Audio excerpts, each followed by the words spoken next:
Greetings. My name is Polly Carlson-Voiles. I'm excited to be here today to talk about my picture book, Star Party, one of the 2026 nominees for Star of the North Picture Book Award. I must start with a huge thank you to the Minnesota Youth Reading Association, the volunteers, staff, and the selection committee. Since my children were young, toting piles of books home from the library, I have loved the Maud Hart Lovelace Award and later the Star of the North Award. Chosen by kids voting, nominated by people who work with children, I always love the selections and the winners. A picture book isn't much without great illustrations. I want to thank Concy Powell for her magic with color and design, making night woods, night animals, and night skies so welcoming, drawing the reader into an atmosphere of awe and wonder.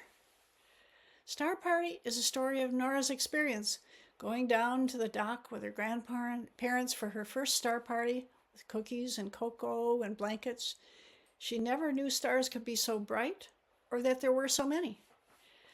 Nora is doubly excited to understand that children all over the world could be seeing what she sees, even in Siberia. Awe and mystery are pretty big ideas to write about, but just coming down to the dock with Nora is a good first step. This is not a book about astronomy, but an invitation to be fascinated by the stars. To really feel something deeply often produces many questions, and questions lead to learning. A wonderful start to learning is to feel wonder as a child. What led me to write this book? My own experience for many years started with moon watching with my mother in the backyard of our Minneapolis home, then continued on many canoe trips in the BWCA as a teen and in my 20s and later. And my astronomy professor at the University of Minnesota, Dr. Kaufmanis, whispered to our class of 200, everyone was dead quiet in order to hear him, saying, "The earth we live on is just a tiny speck of dust in the universe." He had our attention. Awe prompts questions. How is it possible to see the light of a star that has spent 700 light years getting to us? Or a star that we see that is 1,000,000 light years away?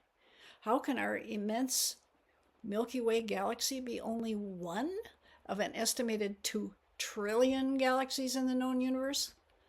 Looking at stars is like looking deeply, deeply, deeply into time.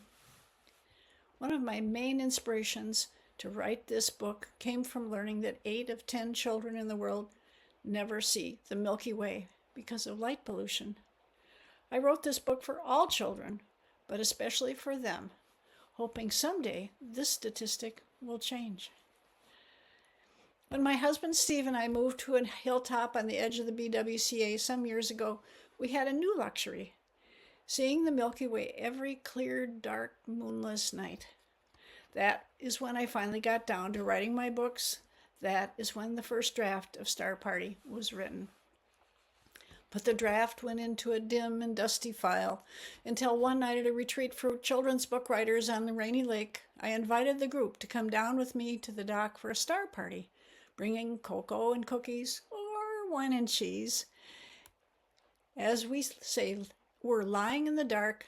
I mentioned that I had a draft of a picture book about a star party, but I thought no one would publish it because it was a quiet book. They disagreed.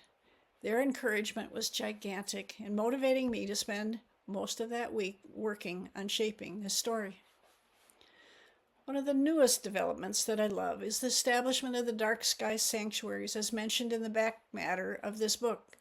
These are places where there is very little ambient light, where anyone can come and view the stars.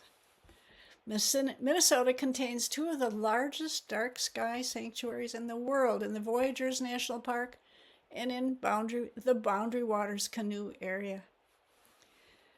These are places anyone can go on a moonless, clear night, summer or winter, to experience what Nora experienced, to understand that worldwide we all share the stars.